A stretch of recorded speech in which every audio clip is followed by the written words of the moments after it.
السلام عليكم ورحمة الله وبركاته. بسم الله الرحمن الرحيم. الحمد لله رب العالمين.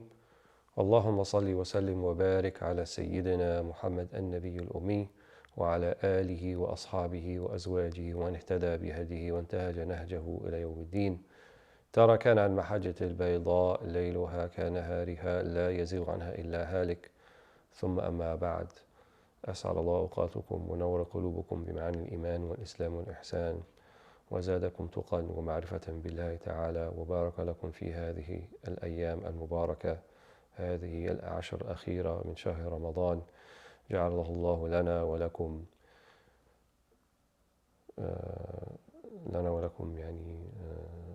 تقربا ومعرفة بالله تعالى، إنه ولي ذلك والقادر عليه. وأما بعد، بارك الله فيكم. Alhamdulillah, we are into the last 10 days of Ramadan, the home stretch, as it were. We ask Allah subhanahu wa ta'ala to bring these days a lot of barakah and a lot of blessing, and to bring us closer to Allah subhanahu wa ta'ala by our siyam, our fasting, and our qiyam, and our tilawat al-Quran, and our recitation of the Quran, and by the fadl Allah, and by the virtue and blessing and bounty, and from the khaza'in al-Rahman allati la tanfad, from the stores of the Rahman that never run out. And may Allah subhanahu wa ta'ala avail us of some of that in this blessed month. So we're looking at the 21st juz of the Quran, and this encompasses the end of Surah Al-Ankabut, all of Surah Al-Rum, all of Surah Luqman, all of Surah Al-Sajda, and part of Surah Al-Ahzab. So as we get into the last 10 juz, we will find that we're reaching more of Qisar al-Suwar, the shorter surahs, and that's generally the case. As we progress, the surahs get shorter incrementally until we get to the last 3 juz, which are shorter than the rest of the Quran, the surahs therein. So we will look at Surah Al-Rum this session, inshallah, from the beginning of the surah. And Surah Al-Rum, roughly translated as the Romans. However, it's referring to the Byzantines. And at the time of the Prophet ﷺ, you could think that there were kind of 2 major superpowers. So you had the Persian Empire to the east, and the head of the Persian Empire was called Kisra. That was just a title accorded to the head of the Persian Empire.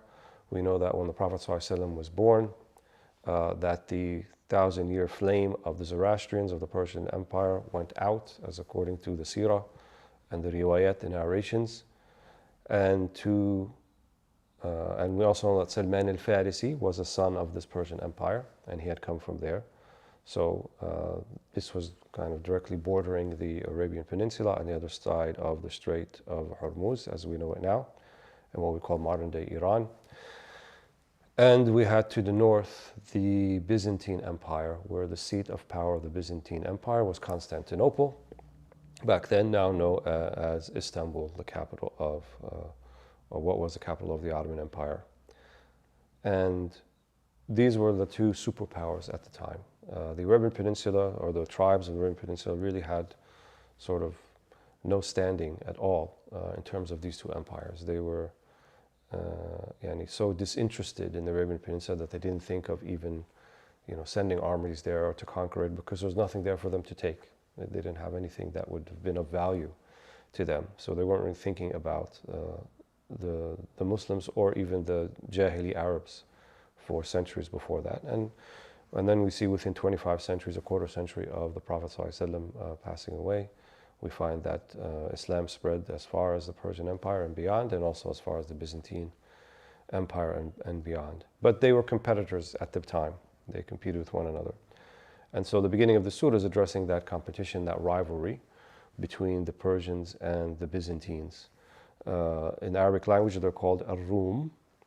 And Ar-Rum, they say, is one possible opinion is that that was the name of one of their ancestors that go back to the time of Ibrahim alayhi salam. Here he mentions Hawarum ibn Aysu ibn Ishaq ibn Ibrahim. So having descendant from Bani Israel via Ishaq, and then not Yaqub, not the 12 tribes of Israel, but via another son of Ishaq. Wallahu alam. These things are mentioned in the seer and narrations, but we take them kind of iltimas. Iltimas means we consider them, but it's not something that we have kind of direct or absolute knowledge about.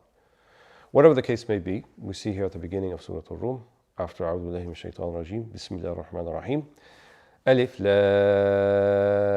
Lam Mim, غلبت الروم في أدنى الأرض وهم من بعد غلبهم سيغلبون في بضع سنين لله الأمر من قبل ومن بعد ويومئذ يفرح المؤمنون بنصر الله ينصر من يشاء وهو العزيز الرحيم وعد الله لا يخلف الله وعده ولكن أكثر الناس لا يعلمون. So this surah, like Surah Al-Baqarah, like Surah Al-Luqman, starts off with Alif Lam Mim. Wallahu a'lam bil murad. Allah knows the true meanings of those letters, Huruf al-Muqatta'a. And Allah subhanahu wa ta'ala selected certain surahs to begin with these particular letters. And perhaps you can think maybe it's an issuance of a challenge, because here there's a very distinct and direct challenge. So the challenge issued to the Qurayshi Arabs was bring something like the Quran, and here are the letters that you use. So in Surah Al-Baqarah, for example, there are the verses that say, فَأْتُوا بِسُورَةٍ مِّن مِثْلِهِ وَادْعُوا شُهَدَاءَكُم مِّن دُونِ اللَّهِ إِن كُنتُمْ صَادِقِينَ. Bring something like it. And وَادْعُوا شُهَدَاءَكُم, and bring anyone who can help you, even your gods, if you think they can make something like the Quran. فَإِن لَمْ تَفْعَلُوا وَلَن تَفْعَلُوا. Right? And you will not be, and then you're not able to, and you will not be able to. Right? So here, Alif Lam Mim, we know that the Quran is miraculous from various angles. One of them, obviously, is what we call a nazm, which is Abdul Qahir al-Jurjani, the great grammarian and linguist and scholar of the language and scholar of the Quran. He said the manner by which the Quran has been revealed to us and the Arabic words are organized, this is something that the Arabs could not bring forth similar to. So that challenge was issued in Surah Al-Baqarah. Is there something similar here in Surah Al-Rum? And you can make an argument, yes, though not in the form of nazm only, in the way that the Quran is organized, but also, as we will see in these following verses. So Alif Lam Mim, غُلِبَتِ الروم. The Byzantines or the Romans have been defeated. And it said that this happened during the lifetime of the Prophet ﷺ. There was a battle between the Byzantine army and the Persian army, and the Persian army defeated the Byzantine army. Where في أدنى الأرض. أدنى الأرض, أدنى الأرض means in the lower or the closest part of the ard. So one interpretation is that this happened at the edge of the Arabian Peninsula.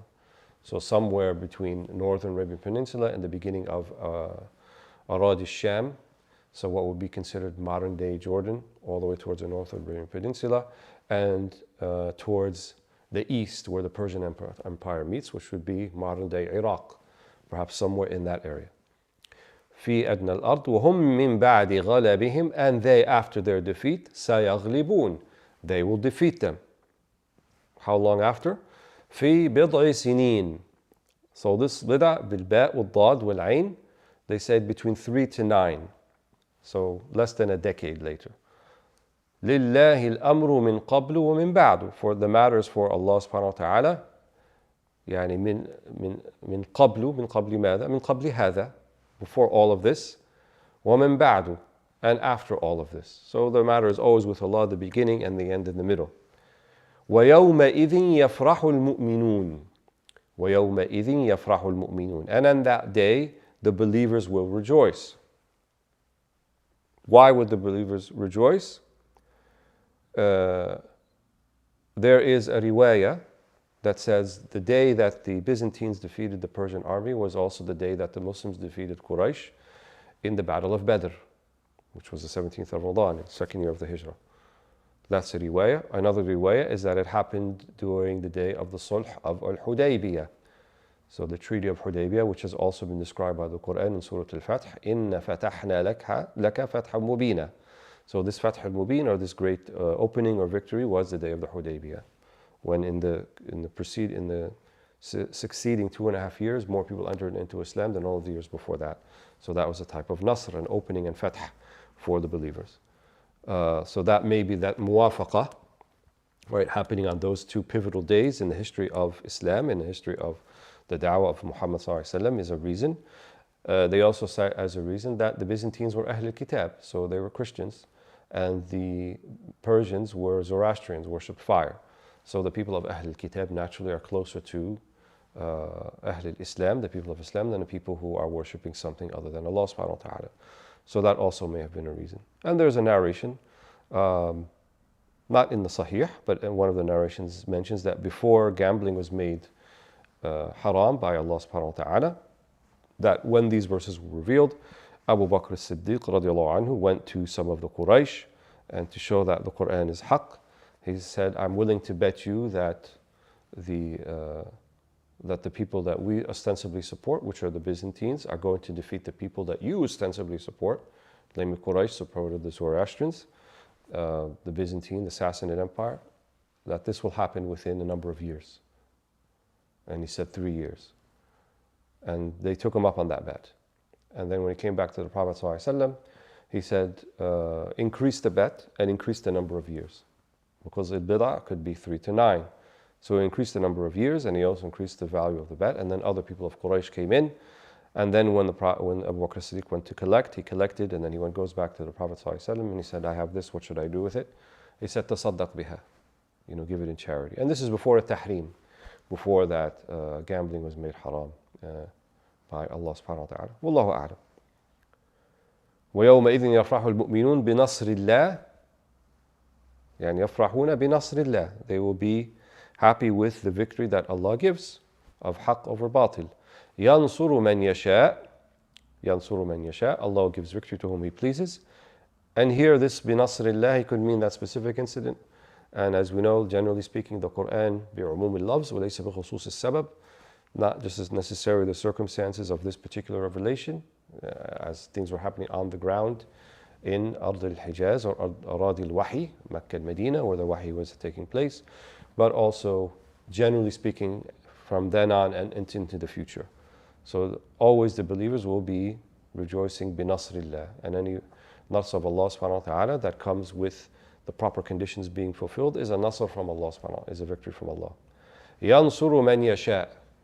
He gives victory whom He pleases. وَهُوَ الْعَزِيزُ الرَّحِيمُ يعني ذو عزة وهو ذو رحمة. So Al-Aziz is the one who can do anything that He wants, which is Allah subhanahu wa ta'ala. Nothing can overwhelm Him or push back. وَالرَّحِيمُ. And at the same time, He's merciful. So you can think here, Aziz ala al-kuffar, Rahim ala al-mu'minin. Yani none of the disbelievers can push Him back from His will. And He is also merciful upon the believers when He gives them these victories. وَعْدَ اللَّهِ. This is the promise of Allah subhanahu wa ta'ala. لَا يُخْلِفُ اللَّهُ وَعْدَهُ. Allah does not go back on His promise. He always fulfills His promise. وَلَكِنَّ أَكْثَرَ النَّاسِ لَا يَعْلَمُونَ. But most people don't know or are unaware. Wallahu a'lam. Then Allah subhanahu wa ta'ala says, يَعْلَمُونَ ظَاهِرًا مِنَ الْحَيَاةِ الدُّنْيَا وَهُمْ عَنِ الْآخِرَةِ هُمْ غَافِلُونَ أَوَلَمْ يَتَفَكَّرُوا فِي أَنفُسِهِمْ ما خلق الله السماوات والأرض وما بينهما إلا بالحق وأجل مسمى وإن كثيرا من الناس بلقاء ربهم لكافرون أولم يسيروا في الأرض فينظروا كيف كان عاقبة الذين من قبلهم كانوا أشد منهم قوة وأثاروا الأرض وعمروها أكثر مما عمروها وجاءتهم رسلهم بالبينات فما كان الله ليظلمهم ولكن كانوا أنفسهم يظلمون. And as we see often in the Quran, Allah subhanahu wa ta'ala here, the miraculous portion, by the way, incidentally, is as the Quran has just by virtue of the way that it's revealed and the Arabic language and al-bayan and the elucidation of meanings, وَتَحَمُّلُ الْأَوْجُهِ, that a single verse can have more than a single meaning and have many meanings, and all of those aspects of the inimitability or the ajaz of the Quran. Also it has as the Prophet ﷺ said, فِيهِ نَبَأْ مَا قَبْلَكُمْ وَخَبَرْ مَا بَعْدَكُمْ. نَبَأُ مَا قَبْلَكُمْ, it has the stories of those who came before you, and we saw that many, many times. So the story of Musa alayhi salam, right, when we read earlier that وَمَا كُنْتُ بِجَانِبِ الْغَرْبِيِّ, the Prophet ﷺ was not on the west side of Tur, of when Musa alayhi salam, his prophethood was confirmed, but it's as if he was there. Yani Allah subhanahu wa ta'ala astahdarahu. He made him as if he was present, because Allah subhanahu wa ta'ala revealed to him how that actually happened, and it was revealed in the Quran. So that's نَبَأْ مَا قَبْلَكُمْ وَخَبَرْ مَا بَعْدَكُمْ. خَبَرْ مَا بَعْدَكُمْ is that things of that are yet to come after you. And here is a clear example of that, here in Surah Al-Rum. سَيَغْلِبُونَ فِي بِضْعِ سِنِينَ. They will defeat them in a matter of 3 to 9 years, less than a decade after. And the matter was exactly as Allah subhanahu wa ta'ala revealed it here. وَعَدَ اللَّهِ لَا يُخْلِفُ اللَّهُ وَعْدَهُ. This is the promise of Allah subhanahu wa ta'ala. وَلَكِنَّ أَكْثَرَ النَّاسِ لَا يَعْلَمُونَ. So then the moral lesson comes. So now that you know this, and this is speaking to the Quraysh, and you have seen this clearly, what is your excuse? Well, here Allah subhanahu wa ta'ala explains some of it. يَعْلَمُونَ ظَاهِرًا مِنَ الْحَيَاةِ الدُّنْيَا وَهُمْ عَنِ الْآخِرَةِ هُمْ غَافِلُونَ. They know the zahir of the hayat dunya. They know the outward aspects of the life of the dunya. وَهُمْ عَنِ الْآخِرَةِ هُمْ غَافِلُونَ. But as for the akhirah, they are in a complete total of state of lapse or lack of understanding when it comes to the akhirah. So the question that becomes, what is zahir hayat dunya? What is the outward aspect of hayat dunya? And there's several meanings about it. One of them is they only know that which they can perceive with their senses. مَا يُدْرَكْ بِالْحَوَاسِ, which kind of fits for today's paradigm. Because most of knowledge today, or literally all of knowledge, is generally attributed to those things that can be sensed by sensory instruments, which entail obviously the 5 senses. So something that you can see, you can hear, you can observe, then this is called knowledge. And then something that is of the unseen realm, that can't be seen, that can't be heard, at least by human senses, then is considered to be something else. And they call it faith, they call it premonition, they call it suspicion, they call it superstition, they call it a million other things. But they won't call it knowledge. But for us, as believers, inshallah, this is called knowledge. So the zahir of the hayat dunya is reducing this kind of reductionist approach, reducing knowledge to only those things that can be perceived. That's one possible meaning. Another possible meaning is knowing only masalih dunya, which is also true. So the masalih, which means how to do things and manage things and even cultivate things that are very specific only to this life, that don't have a bearing or repercussion on the next life.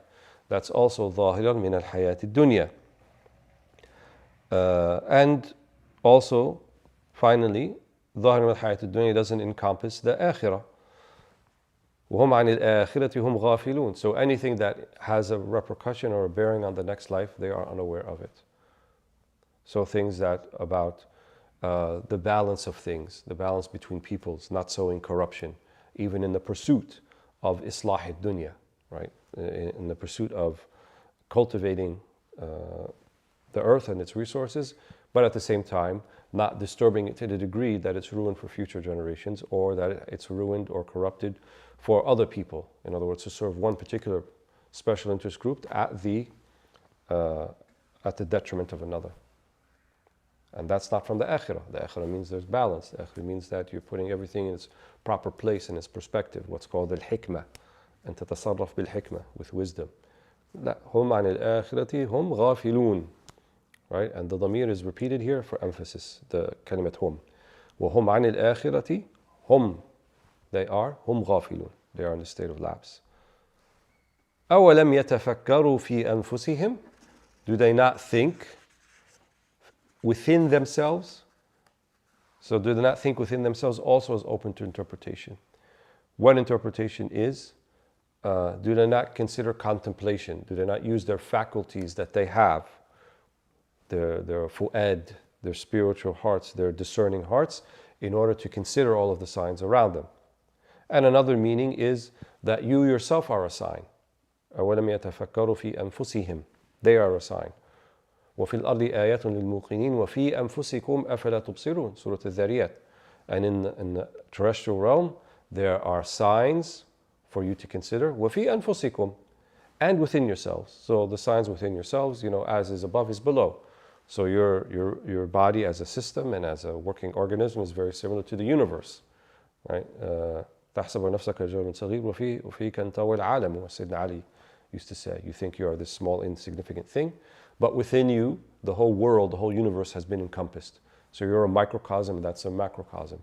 And though some ulama have understood it the opposite. All of this is microcosm, and you're the macrocosm. You're the big world. أنت العالم الكبير وهذا العالم الصغير is another way to look at it. So do they not consider this? Do they not ponder? Do they not contemplate? Similar verse, أفلا يتدبرون القرآن. Do they not consider, make tadabbur, get to the profound meanings of the Quran? ثم قال سبحانه وتعالى ما خلق الله السماوات والأرض وما بينهما إلا بالحق وأجل مسمى.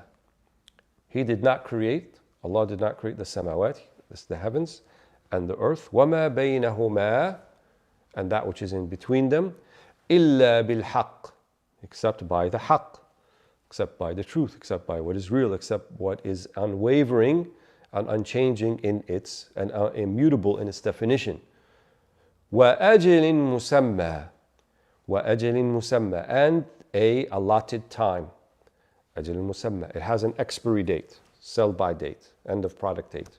Everything does. Everything is in a state of loss. Everything is going towards al-fana. كُلُّ مَنْ عَلَيْهَا فَانٍ, right? As Surah Al-Rahman says, كُلُّ مَنْ عَلَيْهَا فَانٍ. Everyone upon it is in the state of diminishment or annihilation. In other words, you're already there. You're not some future event. You're already in that state because the moment that you came into existence, you're already going out of existence. And that's where everything is going.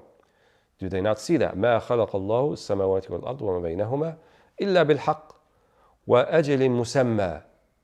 Because we see everything else has an ajal musamma, everything else has an expiry date, and we see this cycle of life, of existence, or non-existence, and existence, and non-existence, right? من العدم إلى الوجود إلى العدم إلى الوجود. It's a constant thing, it's a cyclical thing. Do they not see that? وَإِنَّ كَثِيرًا مِنَ النَّاسِ بِلِقَاءِ رَبِّهِمْ لَكَافِرُونَ. And certainly, or veritably, many of the people concerning the liqa, the meeting with their Lord, يعني يوم القيامة أو في الآخرة, لَكَافِرُونَ. They don't believe in it, they disbelieve in it. أَوَلَمْ, or did they not look, يَسِيرُوا فِي الْأَرْضِ, did they not travel the earth, فَيَنْظُرُوا كَيْفَ كَانَ عَاقِبَةُ الَّذِينَ مِنْ قَبْلِهِمْ. Did they not see the outcome, the aqibah, of those before them? Right? We are certain there are people who lived before us, otherwise we wouldn't be here. And we are just as certain that people who lived centuries ago, even decades ago, have moved on, and they're not here anymore. This is a certainty. So this is also something for the i'tibar. Everybody has an expiry date. No one lives forever. You're all leaving eventually. So if that's the case, أَوَلَمْ يَسِيرُوا, do they not see, did they not travel, or did not contemplate? فِي الْأَرْضِ فَيَنْظُرُوا كَيْفَ كَانَ عَاقِبَةُ الَّذِينَ مِنْ قَبْلِهِمْ. And not only that, كَانُوا أَشَدَّ مِنْهُمْ قُوَّةً. They were stronger than them. Who can repeat what the pharaonic civilization did, and what they built, and what they accomplished? No one can. كَانُوا أَشَدُّ مِنْهُمْ قُوَّةً وَأَثَارُوا الْأَرْضِ, يعني عَمَرُوا الْأَرْضِ. They cultivated the land, and they reaped the benefits of it. وَعَمَرُوهَا, they built it. أَكْثَرَ مِمَّا عَمَرُوهَا, more than what the Quraysh did. Quraysh, what they had was not a civilization as compared to what the Byzantines had, or what the Sassanids had, or what the Chinese had. Nothing close to that.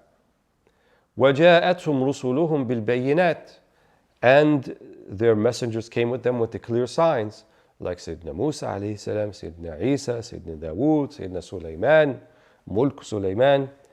فَمَا كَانَ اللَّهُ لِيَظْلِمَهُمْ. So Allah is not the one who's going to wrong them. وَلَكِنْ كَانُوا أَنفُسَهُمْ يَظْلِمُونَ. But they wronged themselves. ثُمَّ كَانَ عَاقِبَةُ الَّذِينَ أَسَاءُوا السُّوءَ أَنْ كَذَّبُوا بِآيَاتِ اللَّهِ وَكَانُوا بِهَا يَسْتَهْزِئُونَ.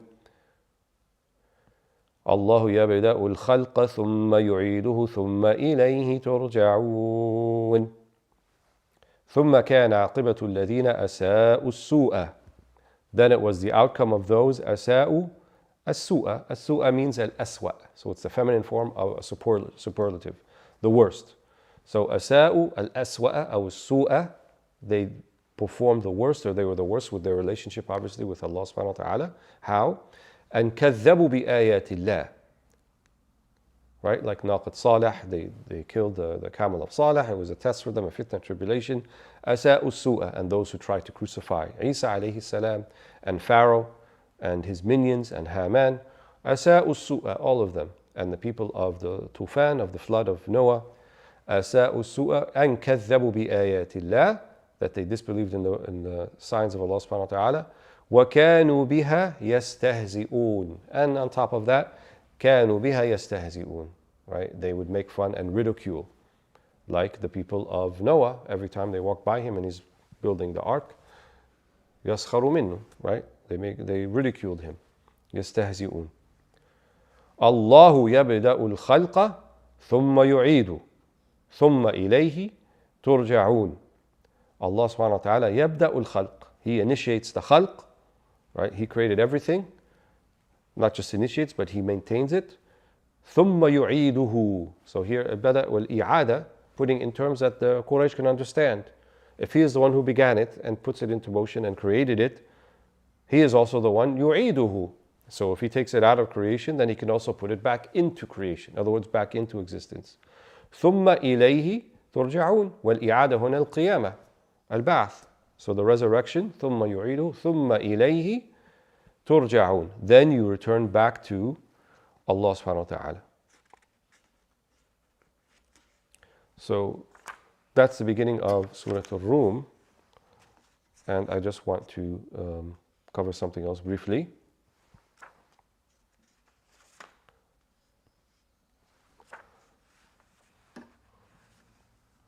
From Surah Luqman. So Surah Luqman is named after Luqman, sometimes referred to as Luqman al-Hakim, Luqman the wise. And the ulama have different opinions about whether he actually was a prophet or not. But in the hadith, that's Ibn Asakir, which is not Bukhari or Muslim, but it's a hadith nonetheless. قول النبي صلى الله عليه وسلم لم يكن لقمان نبيا ولكن كان عبدا حسن اليقين أحب الله فأحبها فمن عليه بالحكمة.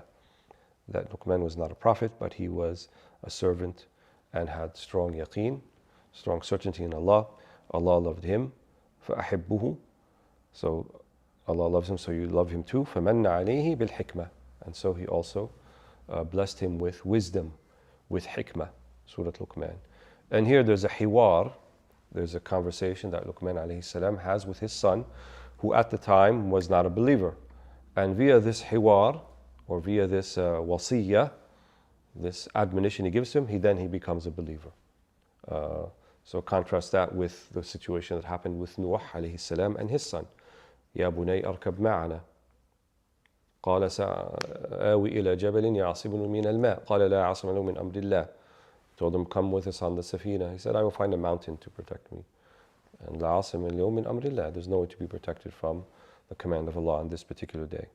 But here with Luqman al-Hakim, who is not of the stature of Nuh alayhi salam, but nonetheless, Allah subhanahu wa ta'ala يختص برحمته من يشاء. He dispenses and distributes the rahmah as He pleases. So this surah also starts off with Alif Lam Mim. تلك آيات الكتاب الحكيم. These are the verses of the Kitab al-Hakim. And that's why there's kind of a mujanasa here, because it's also Luqman is called Luqman al-Hakim. So al-Kitab al-Hakim, the wise book. And here we're talking about the wise man of Luqman. هدى ورحمة للمحسنين. Guidance and rahmah for the muhsineen. Right? As we said earlier, there's a sir when it says للمتقين or says للمحسنين, so forth. هدى ورحمة للمحسنين, to those who practice ihsan. And maybe it was the ihsan of Luqman إلى ابنه, the ihsan that he practiced with his son, that led him eventually to become a believer, and his patience with him. الذين يقيمون الصلاة ويؤتون الزكاة وهم بالآخرة هم يوقنون أولئك على هدى من ربهم وأولئك هم المفلحون. Similar to Surah Al-Baqarah, that's why sometimes the Qur'an they can trip up here. الذين يقيمون الصلاة, the ones who establish the prayer, ويؤتون الزكاة and pay the zakah, وهم بالآخرة هم يوقنون, and in the akhirah they have complete certainty. أولئك على هدى من ربهم, they are in complete guidance from their Lord, وأولئك هم المفلحون, and they are the successful ones. So I want to skip to Luqman, which is ayah 13. وإذ قال لقمان لابنه وهو يعظه يا بني لا تشرك بالله إن الشرك لظلم عظيم ووصينا الإنسان بوالديه حملته أمه وهنا على وهن وفصاله في عامين أن اشكر لي ولوالديك إلي المصير. So here with قال لقمان لابنه, and Luqman said to his son, وهو يعظه, he is having a conversation with him. يا بني لا تشرك بالله, do not associate partners with Allah. إن الشرك لظلم عظيم. Shirk is a great type of ظلم, putting things, and technically ظلم means wrongdoing, but هو يقابل الحكمة. So ظلم is kind of the flip side or the opposite of wisdom. Wisdom they define as putting things in the proper place. ظلم is not putting things in the proper place. أن تسند الأمور إلى غير مواضعها أو غير أهلها. You put it in the wrong place. So associating a partner with Allah is definitely the wrong place. It's a ظلم عظيم. ووصينا الإنسان بوالديه. Now Allah comes back and speaks.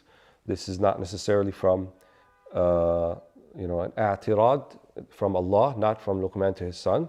ووصينا الإنسان بوالديه حملته أمه وهنا على وهن. She carried him with difficulty upon difficulty. وفصاله في عامين. Right, and the fisal or الفطام, right, when they grow out of their infancy is 2 years, and that's where we get that the suckling time for tahrim is 2 years. عامين. أن اشكر لي ولوالديك إلي المصير, so that you can be grateful to Allah.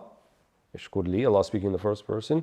ولوالديك, and to your parents, because they're the sabab, they're the reason you're here. Allah chose them for you. إلي المصير. وإن جاهداك على أن تشرك بي ما ليس لك به علم فلا تطعهما وصاحبهما في الدنيا معروفا واتبع سبيل من أناب إلي ثم إلي مرجعكم فأنبئكم بما كنتم تعملون.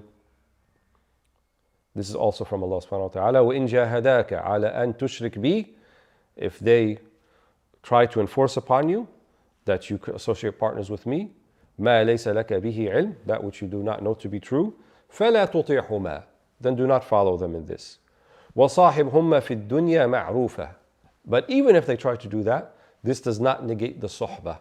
This does not negate filial piety between you and your parents. And this is the hukm of Islam also.